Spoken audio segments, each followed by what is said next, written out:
General Quast, why, from a national security perspective, is it so important that we have space? Is this just Star Trek and Star Wars type stuff, or are there real national security threats if we don't have space, but China is there? Yeah, so I'll remind the viewers, imagine if Hitler came to power and America did not have a Navy and did not have an Air Force and did not have an Army. How would history have changed? How would the security of our economy and our prosperity and our values of freedom and liberty and democracy have been defended? This is essentially what the Founding Fathers talked about as the need for common defense and for the peacekeeping forces, the forces that keep the peace. And if you study human nature and you study history, the great power competition since the beginning of recorded history, there is one lesson that jumps out at you that is undeniable, and that is, if you want peace, then you need to have the strength to hold firm to your values. And if you don't have that capability to defend your values, you will lose them to somebody else who is willing to use that power. There's no doubt. I mean, there's a Latin phrase, I think it's sivi pacem parabellum. If you want peace, prepare for war. And that does keep peace. A strong America has kept peace in the world, and when America appears weak, we tend to have, well, serious problems. And we were weak at the beginning of World War II. We had slashed our Navy and we'd slashed our armed forces. So I think you're totally right. And one of the reasons why space is so uniquely different than World War II. World War II, we had a number of years to gin up our economic industrial base to produce the kind of capability to paralyze Germany and Japan.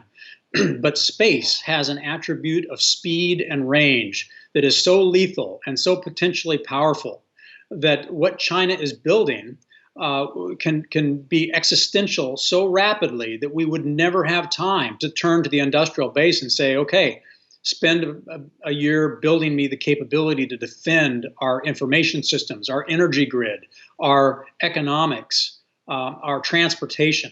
These things will be obliterated from that high ground of space. It's so rapidly we may not be able to recover. Well, when we first met, we were talking about electromagnetic pulse. And if you own space, you have a small nuclear device, a rather crude one, and you could wipe out big segments of the power grid.